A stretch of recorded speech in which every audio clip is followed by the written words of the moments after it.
Hello all.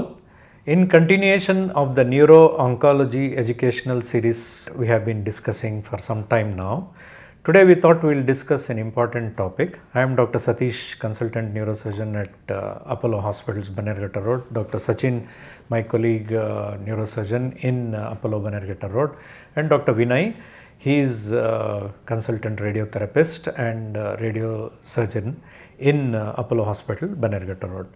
So to start with, today we thought we'll discuss an important topic in brain tumors, that is about treatment of difficult benign brain tumors.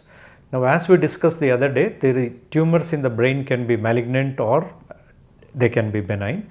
When they are benign, that means they are non-cancerous and they do not spread from one site to another site, and they are less likely to be life-threatening, and they are technically curable if by surgery when it is possible, or additionally or alternatively by other means, which is what is the point of discussion today.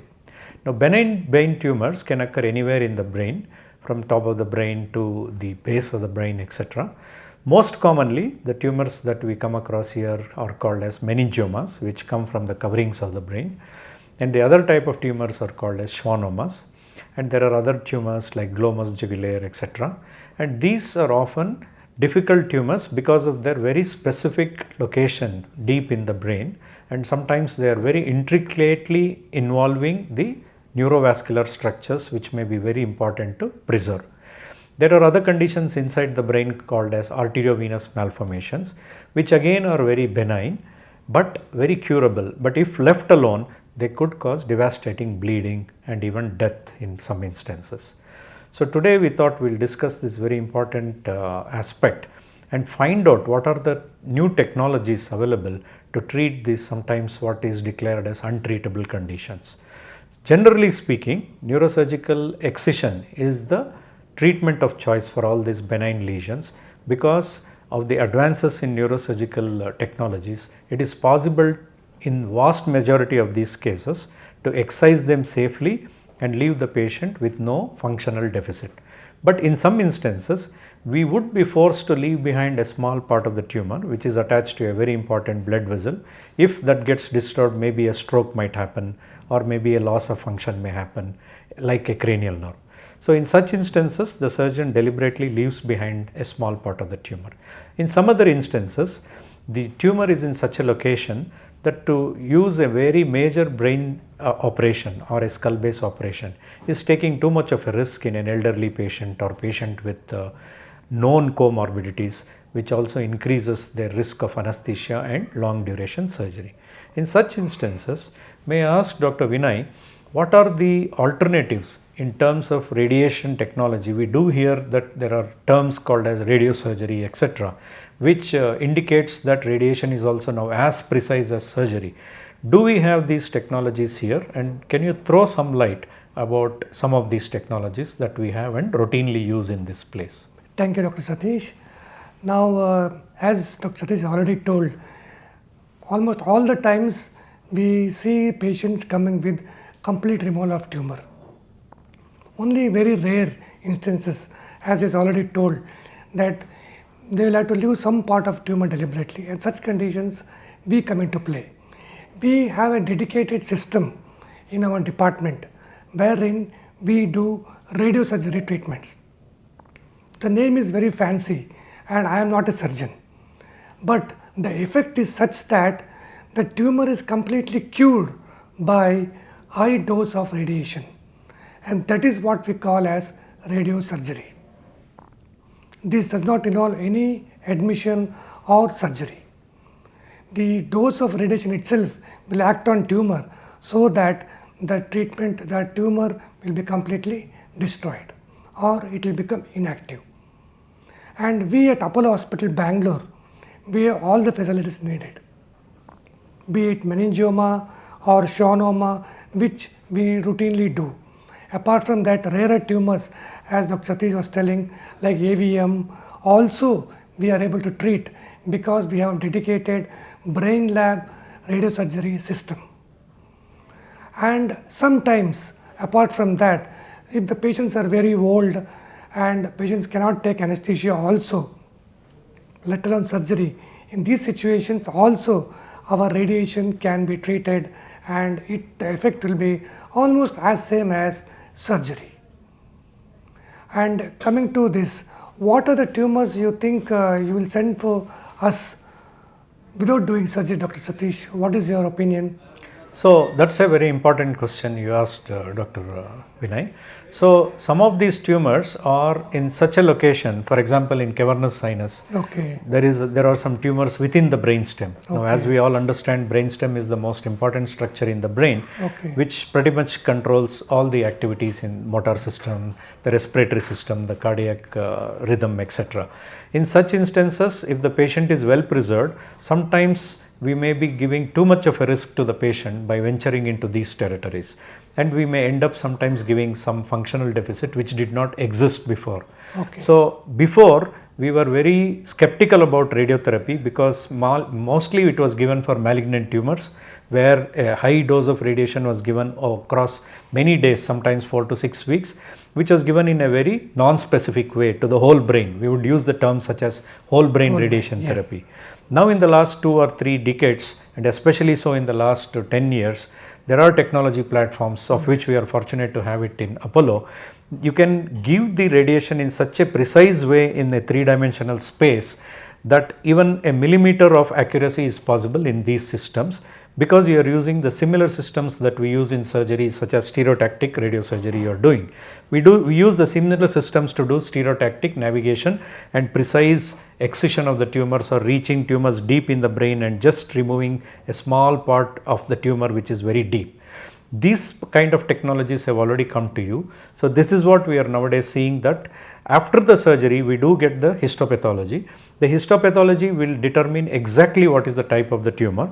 As we discussed, we will mostly use it for benign tumors, but sometimes we also use it for malignant tumors. For example, brain metastasis, where there are multiple tumors in the brain. It is not practical to remove all of them in different areas of the brain. Whereas in the radiosurgery platform, I am sure you will be able to tackle them all either in one or few sittings and cover all of those metastases, such that you don't have to give a whole brain radiation, which so many times was resulting in dementia, cognitive decline, etc. Now that these patients are living for far more time than they used to before, because the cognitive decline is seen oftentimes 2 years, 3 years down the line, and the survival rate of these patients has dramatically increased for cancer. So nowadays we are seeing the side effects of some of the treatments, and therefore it is even more important to give those treatments where we can minimize the side effects. This is what I would say, Dr. Vinay. I agree, Dr. Satish. Apart from that, what we see as a radiation oncologist is the size. If the size is little bit bigger, more than 2 centimeters, then we try to go for little bit more number of fractions of radiation than the single fraction. If it is very small single tumor less than 2 centimeters, such tumors we go for a single dose radiation, what we call a proper SRS or stereotactic radiosurgery.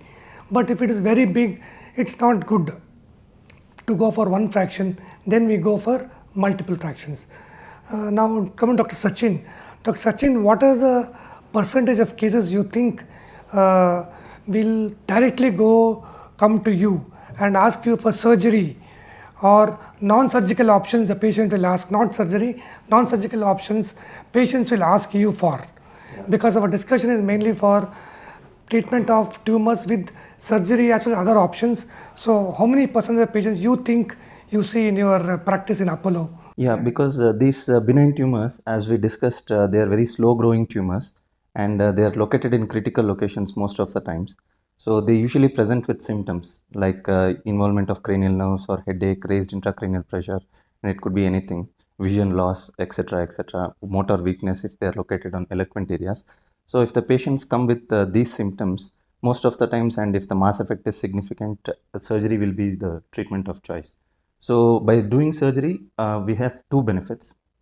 One is, of course, we'll be reducing the mass effect. We'll try to remove the tumor in most of the cases, and we'll get the histopathological report, the definitive report, which is most important, because that will give or guide us further what has to be done. And as Sir said, in some critical location tumors, which cannot be surgically approached, and some cases what happens is they are incidentally detected. These, for example, patient scan has been done for something else, but we detect a tumor, which are quite small, and they are known as incidentally detected tumors. In such cases, they are usually asymptomatic, and the tumor is just found. So in such cases, we try to we try to send them for SRS or radiation, because one, it will be difficult to access, and the second thing is surgery may not be possible because of the access, and second thing is they are asymptomatic for that. But otherwise, most of the cases, around I would say 70-80% would require surgery, and the remaining 10 to 20% maybe we'll send directly for SRS or other radiation treatment options. In the 70-80%, of course, once we do the debulking and remove most of the tumor, based on the histopathological report, and for the remaining residual tumor which are located close to major vessels or the cranial nerves, such tumors will need radiation. That is what we do in our routine practice.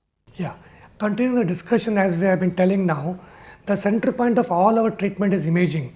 We at Apollo, we have high resolution MRI, and we have the advantage of having neuroradiologist. They come into play, as we were discussing before, for cases like arteriovenous malformation, wherein we have to minimize the size of the tumor. Such cases, we take their help to do that, and then they can take for surgery, or else they can take for radiation. What do you think is our facility? We can do all high-end cases for interventional neuroradiology? Certainly. So here we have a very experienced neuroradiologist, Okay. and they also are very experienced in treating these difficult lesions in the brain called arteriovenous malformations, which is nothing but a fluffy ball of blood vessels, which are very fragile and can bleed anytime, especially if the patient has some hypertensive crisis. Now in such instances, because these AVMs have multiple blood feeders, by blocking some of these feeders by endovascular route, they can reduce the volume of this AVM. Now once the volume is reduced, if it is in a not so eloquent area or in an area where surgery is safely feasible, that would be the treatment of choice, because microsurgically we can excise it and give a cure to the patient, and this being a benign lesion is certainly curable. But in certain other instances, like for example we discussed the other time in the planning station, we saw that that patient had a lesion within the brainstem. Now within the brainstem or within certain areas of the brain where the risk is higher, because your results in radiosurgery are very good and the radiation is given very precisely to that area, we would often prefer that to be the treatment of choice rather than the surgical excision. Correct. We saw just now that images what we can take on our TrueBeam machine.